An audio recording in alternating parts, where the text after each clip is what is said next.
répondre en fait de deux manières qui sont très différentes.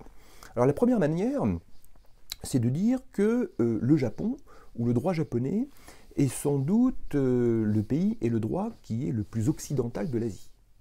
En ce sens que le droit japonais, structurellement, depuis la fin du 19e et tout au long du 20e, a importé le droit civil français, le droit commercial français, alors un peu plus tard le droit commercial allemand, le droit des contrats français ou allemand, le droit administratif français, ensuite le droit administratif allemand, le droit américain, notamment constitutionnel. Bon. Donc, à la question qui est celle de savoir si l'enseignement du droit au Japon ou du droit japonais, si le droit japonais est différent du droit européen, je ne parle pas du droit de l'UE, mais du droit de notre droit occidental, la réponse est non, c'est le même droit. Donc c'est assez troublant, c'est-à-dire la première fois que l'on discute avec nos collègues japonais, parce que ce sont des collègues qui ont une excellente connaissance du droit occidental, pour cause, c'est qu'ils l'appliquent, et que le droit japonais est structurellement, encore une fois, fondé sur du droit occidental. Donc nous parlons la même langue, nous utilisons les mêmes concepts, que ce soit en droit constitutionnel, en droit administratif, il y a des questions de contentieux, des problèmes de contrat administratif qui se posent, même chose en droit civil, en droit pénal, il y a donc une identité absolument incontestable. Mais, et c'est là où il faut quand même tout de suite nuancer le propos, dire que le droit japonais est l'équivalent ou très comparable au droit occidental, c'est une réponse à mon avis un peu hâtive. Parce que s'il y a eu un phénomène d'importation du droit occidental au Japon, il y a surtout eu un phénomène d'adaptation, de transposition, enfin plutôt d'adaptation de ce droit occidental, tout simplement à la réalité japonaise. Et donc les comparatistes, je crois, ici trouvent un terrain de jeu, pardonnez-moi, mais absolument fabuleux. Nous avons d'ailleurs de très très beaux ouvrages de droit comparé qui concernent notamment le Japon, et qui mettent bien ça en lumière. Hein. Et d'ailleurs la doctrine japonaise le souligne en disant, attention, oui, notre droit constitutionnel est issu du droit américain, oui, le droit administratif est issu du droit allemand, je résume, mais il y a autre chose. Il y a autre chose. Et c'est cette autre chose, cette adaptation du droit occidental à la culture japonaise et aux spécificités japonaises, qui est absolument passionnant à étudier.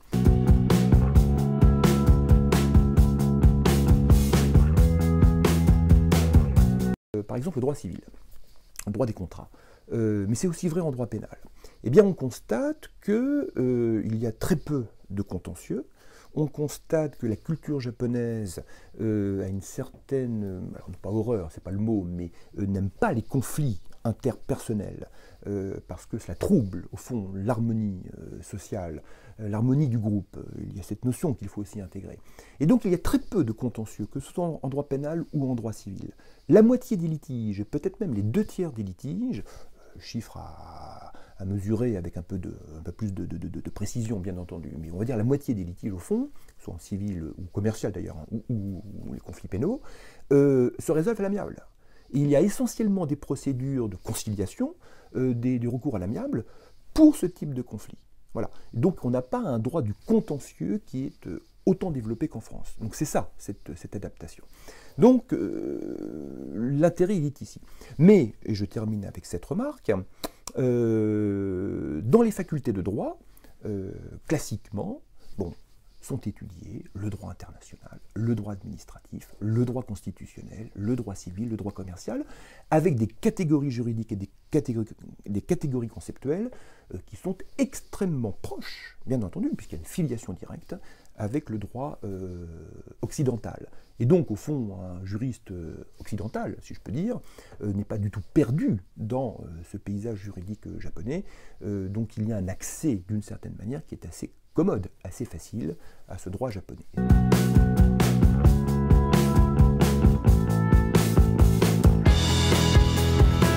Il y a énormément d'universités, de facultés de droit qui enseignent le droit de l'Union européenne. Bon, il y a des universités prestigieuses. Et il y a aussi des chaires Jean Monnet et des centres d'excellence Jean Monnet au Japon, notamment à Keio, Waseda, qui sont des grandes universités japonaises, pour ne citer que les deux principales de Tokyo ici, qui consacrent énormément d'études, de développement au droit de l'Union européenne. Tout simplement parce que l'Union européenne est un des premiers partenaires économiques du Japon. Donc ils s'intéressent à l'Union européenne, évidemment sur le plan institutionnel, système qu'ils ont un peu de mal à comprendre, hein, parce que évidemment la question de la communautarisation au fond des espaces et des administrations et des droits se pose de la même manière dans la zone en question, mais avec des rivalités beaucoup plus compliquées, beaucoup plus dures, notamment entre le Japon et la Corée par exemple, hein, qui n'ont pas réussi ces rivalités à être surmontées, contrairement à nous avec la France et l'Allemagne, et pour eux c'est un mystère. Et à chaque fois que j'ai l'occasion de parler de ces questions, mais au fond ils me posent la question, mais comment vous avez fait? C'est peut-être ça le miracle européen, et pour l'expliquer, ce n'est pas évidemment toujours simple, et même quand on l'explique, ils nous disent, nos collègues, que pour eux, c'est absolument, non pas impensable, mais sans doute impraticable, tant précisément les conflits entre, notamment, hein, la Corée et le Japon ont été très durs, alors que c'est quand même ces deux pays-là qui auraient plutôt intérêt, et d'autres bien entendu, à se lancer dans un processus de type communautaire, si on veut évidemment extrapoler.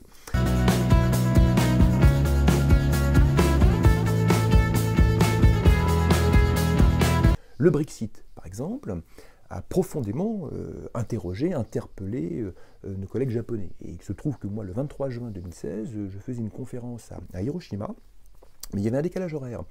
Et moi, je n'avais pas encore les résultats du Brexit. Donc, à la fin de ma conférence, j'ai proposé deux scénarios. Le Brexit est confirmé, c'est ce qui s'est passé. Donc, le Royaume-Uni sort. Que se passe-t-il? Bon, j'avais prévu cette porte de sortie que j'ai exposée. Le Royaume-Uni reste dans l'Union européenne, que se passe-t-il? Et j'avais aussi exploité cette piste. Bon, et les collègues de Hiroshima étaient très inquiets, et c'est ce qui s'est produit, par la sortie du Royaume-Uni. Pourquoi?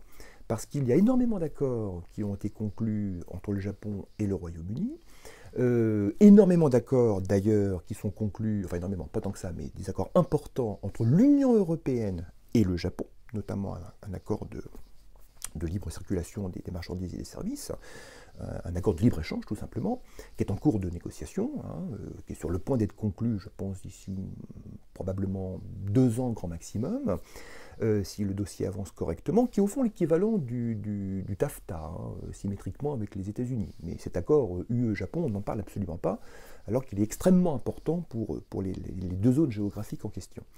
Et la crainte, évidemment, des Japonais, avec la sortie du Royaume-Uni, qui était quand même le pays le plus libéral, et qui pouvait raisonnablement servir à appuyer les thèses également libérales en matière de commerce, hein, du Japon, ça crée quand même une crispation et une certaine appréhension. Hein. Quel va être l'avenir de cet accord? Est-ce que le Japon va pouvoir continuer à accéder au marché britannique? Les questions se posent de manière, je dirais, assez basique de ce point de vue-là, dans ce cadre-là. Donc l'Union européenne est évidemment un sujet d'étude, à la fois institutionnel et politique, parce que ça relève au fond d'un certain mystère pour nos collègues japonais, et puis surtout le droit de l'Union européenne, notamment le droit de la concurrence, le droit des aides. Des entreprises japonaises sont d'ailleurs régulièrement condamnées par la Cour de justice. C'est un droit qui est évidemment très connu et très pratiqué au Japon, ou par les lobbies ou les cabinets d'avocats japonais qui sont en poste à Bruxelles. Donc je crois qu'il y a tout un champ qui s'ouvre à nous, et en particulier nous, unionistes ou européanistes, en direction de ce pays. Et c'est l'objet des travaux que je mène depuis, je vous dis, une dizaine d'années, particulièrement depuis 4-5 ans, dans le cadre d'un programme que je dirige, un programme international qui s'appelle le programme Nihon Europa.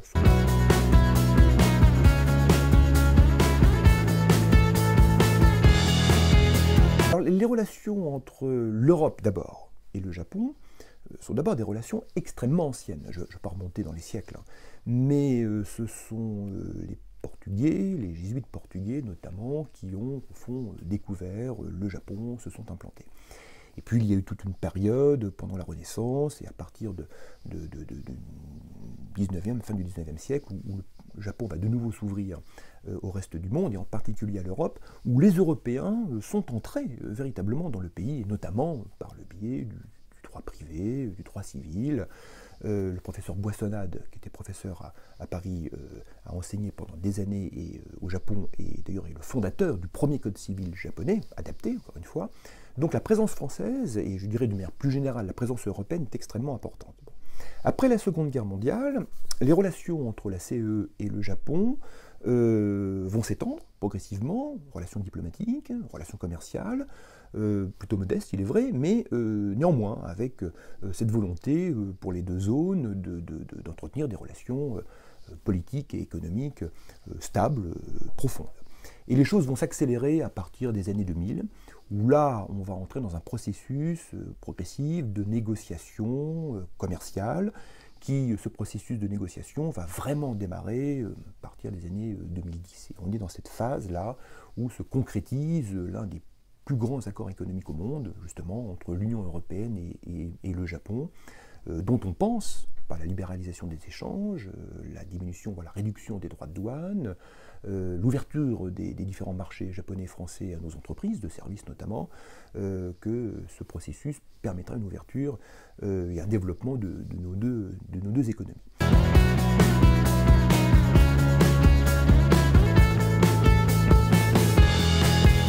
Donc moi, j'ai commencé à m'intéresser aux relations UE-Japon, évidemment à partir de 1945 jusqu'à nos jours, mais surtout dans cette phase cruciale, je crois, qui commence à partir de 2010.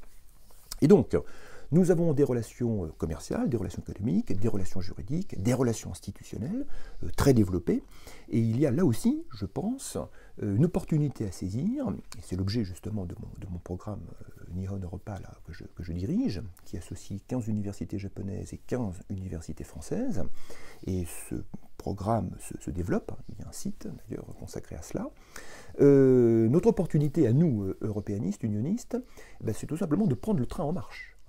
Et de voir comment vont se structurer ces relations, comment les juristes que nous sommes allons pouvoir travailler sur ce nouveau droit, sur ce nouvel accord externe entre l'UE et le Japon, de manière à suivre un petit peu le déroulement et le développement de cette affaire. Nous organisons des colloques réguliers à Tours, et nous en avons 2 de programmés pour fin 2018, un à Tours et un à Poitiers, précisément consacrés aux relations UE-Japon.